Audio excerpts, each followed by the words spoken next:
Muy buenas tardes, jóvenes. Hoy vamos a ver algo del diodo Zener.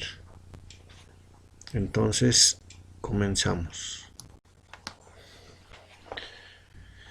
Bueno, bienvenidos a la clase del diodo Zener.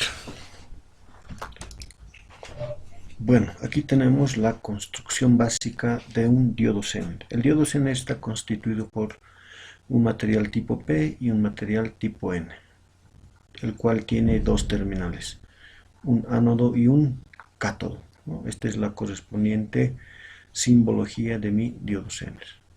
En general, el diodo Zener se utiliza para la estabilización y regulación de tensión. Para que el diodo Zener trabaje, generalmente se polariza de forma inversa. En la identificación de los terminales, ¿no? Aquí podemos ver físicamente cómo está constituido un diodo Zener. Tiene un anillo plateado en uno de los extremos de la parte física del diodo. Este anillo me indica en general para todos los diodos el cátodo del mismo. Y sobre el cuerpo del diodo,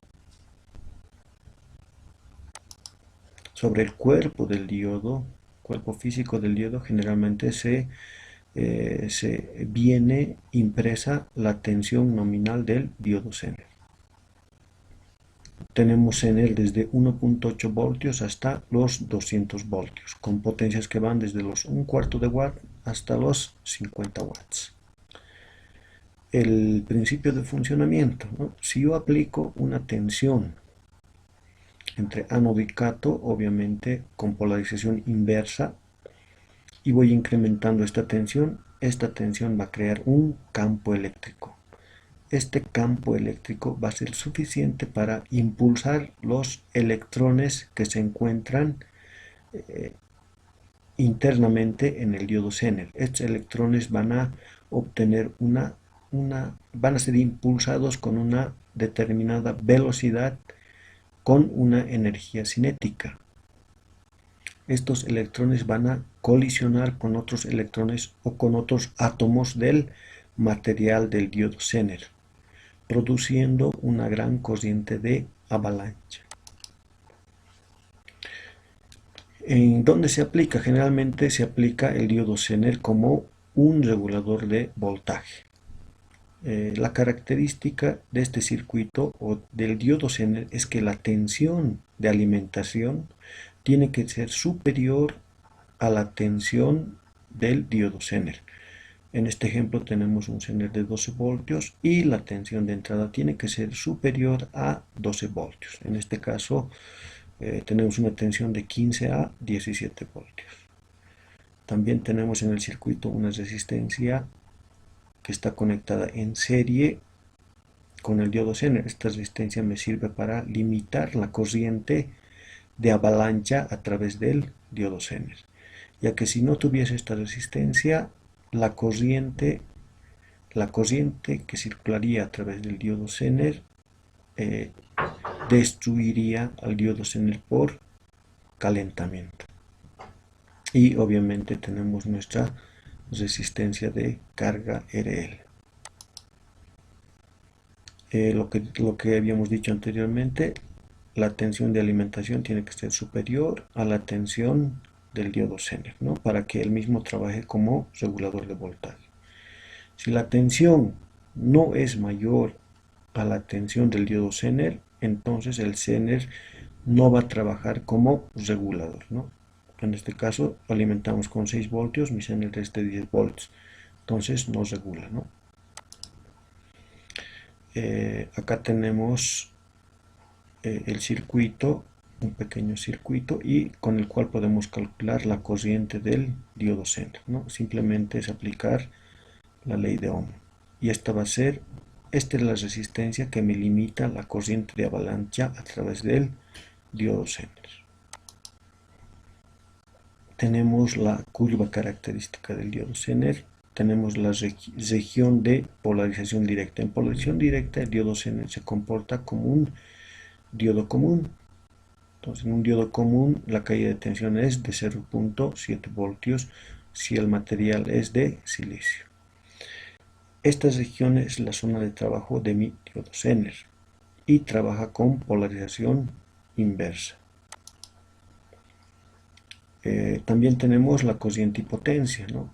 En este caso, PZM es la potencia nominal de mi diodo Zener, BZ es la tensión del diodo Zener e IZM es la corriente nominal del diodo Zener. También puedo calcular la potencia que está disipando mi diodo Zener si obtengo su voltaje Zener y la corriente que circula a través del diodo Zener.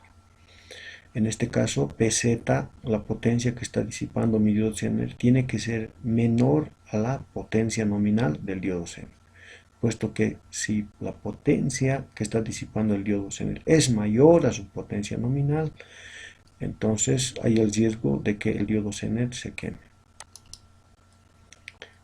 Tenemos el modelito equivalente para el diodo Zener.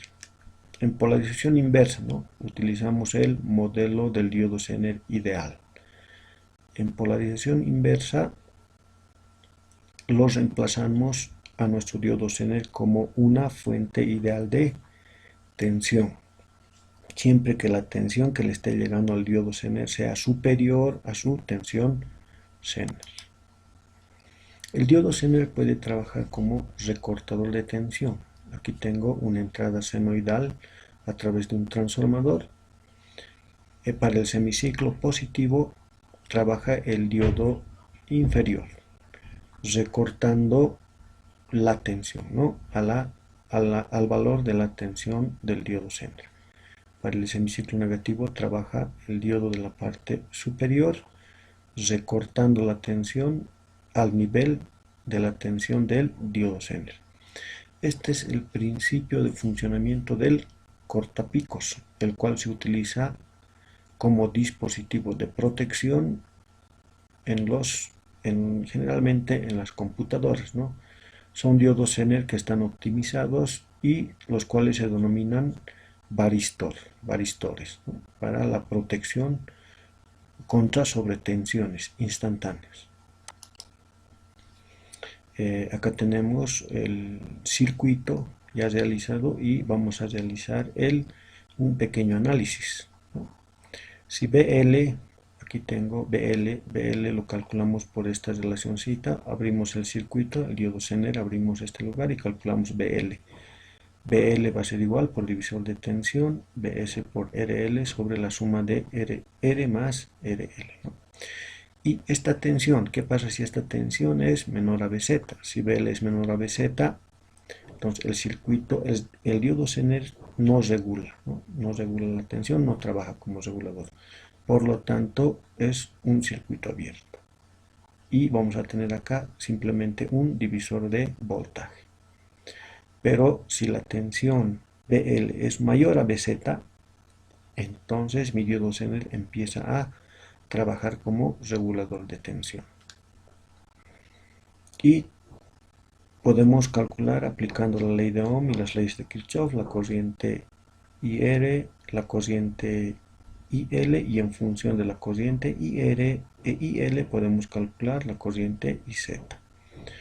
Como tengo la tensión BZ y he calculado la corriente IZ, puedo calcular la potencia que está disipando mi diodo Zener. Eso es todo. Muchas gracias.